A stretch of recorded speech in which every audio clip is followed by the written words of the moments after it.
कलश होता है, जोत का भी विधान है। जिसके यहाँ दिया अखंड जलाया जाता है, अगर वो दिए की लो, दिए की बाती अगर दक्षिण दिशा की होती है तो उसके घर में साल भर में एक घात जरूर होती है।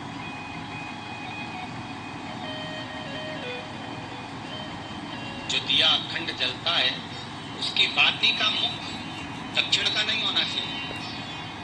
अगर आपने देवी भागवत का स्मरण करा हो, देवी भागवत को अगर सुना हो, तो देवी भागवत में स्पष्ट किया गया कि पूर्व की ओर मुख करा हुआ दिया, अर्थात पूर्व की ओर ज्योत जो जलाई जाती है वो संपदा की वृद्धि करती है। पश्चिम की ओर मुख कर कर जो ज्योत लगाई जाती है महाराज, वो वैभव को देती है। और उत्तर की ओर जो मुख कर कर ज्योत जलाई जाती है, उत्तर की ओर जो ज्योत का मुख रहता है वो आयु की वृद्धि करती है, घर में अकाल मौत को रोकती है।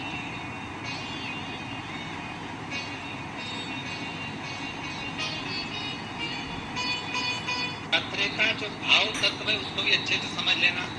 दक्षिण की ओर ज्योत ना लगा, अगर आपको लगाना है पूरब की लगाए, पश्चिम की लगाए या उत्तर की। और जितने दिन महारानी जगदम्बा जगतधात्री दुर्गा भवानी अब की बार माता जी घोड़े पर आई है, हर बार देवी पहले बदल के आती है, इस बार जो नवरात्रे आए वो घोड़े के आए। तो घोड़े पर जो देवी जी आती है वो समृद्धि को देने वाली आती है, लक्ष्मी की वृद्धि करने वाली आती है। जैसी घोड़े की रफ्तार होती है उस रफ्तार से लक्ष्मी घर में आती है। तो ये मत सोचना कि कोरोना महामारी ने हमको नीचे गिरा दिया या कोरोना महामारी ने रोक दिया, कमाई के स्रोत रोक दिए, धन रोक दिया, चिंता मत करना। मेरी माँ जगत जननी दुर्गा भवानी अब की बार घोड़े पर आई है, साल भर में इतना धन दे देगी कि आपने पीछे के 4 साल में नहीं कमाया होगा, इतनी मेरी माँ भंडार भर देगी। ये घोड़े पर आई है, कोई साधारण नहीं हो सकता। देवी भागवत में स्पष्ट किया गया, जब जगदम्बा मगर पर आती है उसका भाव अलग है, और जगदम्बा जब हाथी पर आती है उसका भाव अलग है, और जगदम्बा जब घोड़े पर आती है तो जगत को समृद्धिवान बना देती है, तो ये भाव में कमी नहीं। अभी भले दुनिया के लोग अभी रोते हैं कि पैसा नहीं आ रहा, कोरोना महामारी ने सब तोड़ दिया, रोक दिया, पर चिंता ना करना। मेरी माँ अगर घोड़े पर आई है तो उसका सुख आपको जरूर मिलेगा। एक जरा सी मिट्टी की दुकान भी अगर आप खोल कर बैठेंगे तो चांदी और सोना के बराबर कमाएंगे, इतना धन देगी वो माँ, साधारण नहीं है मेरी माता। तांत्रिक सुख का आनंद देने वाला, लाभ तत्व प्रदान करना।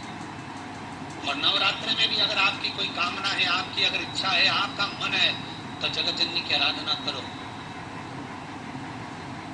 पति और पत्नी में अगर क्लेश है तो जगदम्बा के मंदिर में मक्खन चढ़ाओ, प्रेम बढ़ जाएगा। आपको लगता है कि पति कोई अन्य स्त्री से लगा हुआ है या परिवार टूट रहा है, तलाक तक पहुंच गया है, तो माता के मंदिर में आप ध्वजा लगवाइए, उस ध्वजा पर मक्खन लगाकर लगवाइए, आपको लाभ मिलेगा। यदि आपको लगता है कि बच्चे बहुत ज्यादा अपशब्द बोल रहे हैं, मुंह चला रहे हैं और प्रेम नहीं रख रहे, तो माता के मंदिर में लाल पुष्प, लाल चंदन और लाल चूड़ी माँ को समर्पित करिए, प्रेम बढ़ेगा। बच्चा कभी आप जी से कम नहीं बोलेगा, प्रेम की भाषा में बोलेगा। माँ जगत जननी की आराधना, जगदम्बा की उपासना नवरात्रे में 9 दिन